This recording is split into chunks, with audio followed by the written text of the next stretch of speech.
Bonjour, je suis le docteur Coutenier, je suis pédiatre libéral dans la métropole lilloise.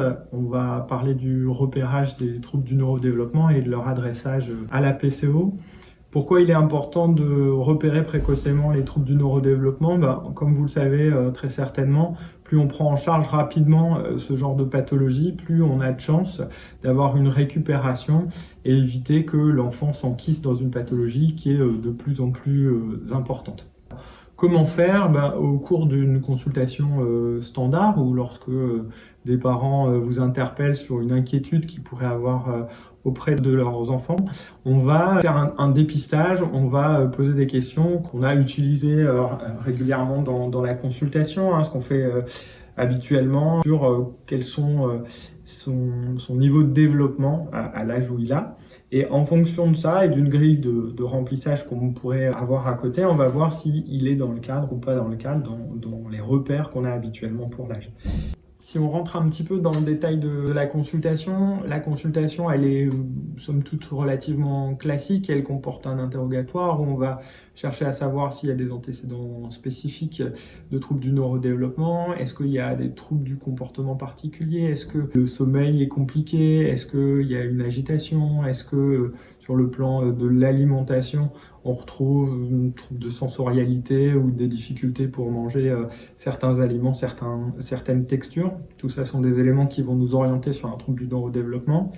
Les antécédents familiaux de troubles du neurodéveloppement, évidemment. Et puis ensuite, on va faire un examen clinique complet que moi j'ai l'habitude de diviser en deux parties, faire un examen somatique, neurologique, relativement classique, et puis à côté de ça faire des examens plutôt à visée sensorielle. Donc ce qui est recommandé habituellement dans les consultations, une vision, une audition qui permettent de stader un petit peu est-ce qu'il y a des difficultés ou pas, et aussi pour faire la part des choses dans les troubles du neurodéveloppement. Des fois on se fait un petit peu avoir avec l'impression que l'enfant pourrait avoir un trouble neurologique alors qu'il a un trouble sensoriel pur. Il est évident qu'un enfant de 3-4 ans par exemple qui est particulièrement agité, il faut évidemment vérifier qu'il ne soit pas malentendant, sourd ou avec des difficultés de perception visuelle, parce que à eux seuls, ces difficultés peuvent entraîner les troubles neurologiques qu'on constate comme l'irritation ou l'incapacité à se concentrer.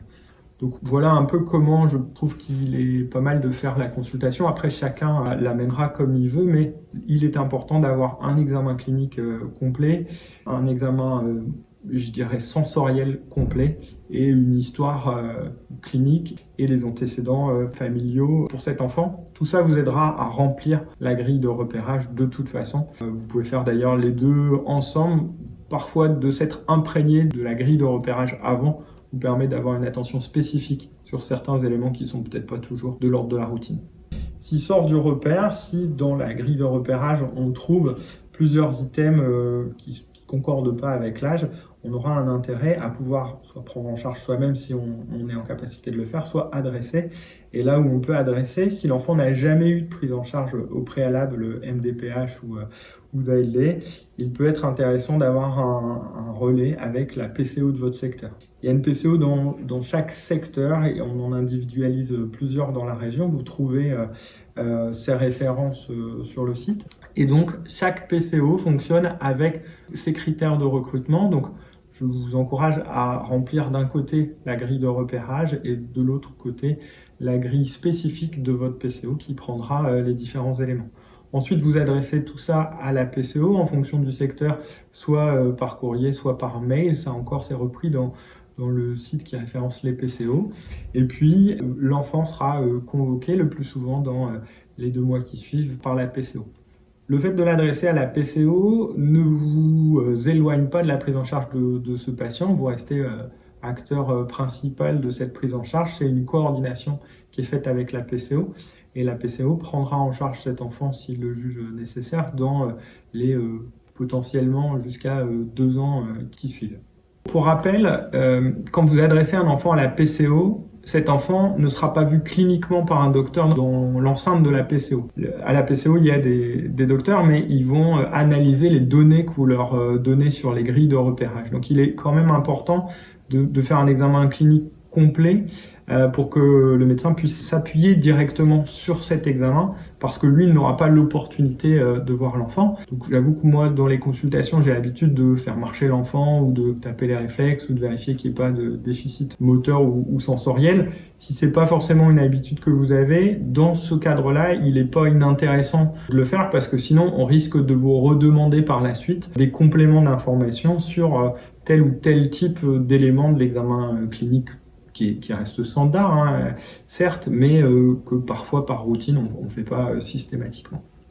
Pour cela, quand vous avez fait votre consultation, vous avez une cotation spécifique de la consultation et donc vous ne pourrez la coter qu'une seule fois. Ça s'appelle CTE. Elle correspond à 60 €. Ça fait partie des consultations complexes qui seront cotées CCX dans la NGAP. Et puis, chaque année, il est possible de revoir l'enfant et de coter, là encore, une cotation particulière, CSE, qui sera cotée 46 €. Voilà ce que j'avais à vous dire sur la prise en charge et l'adressage au PCO. Merci de votre écoute.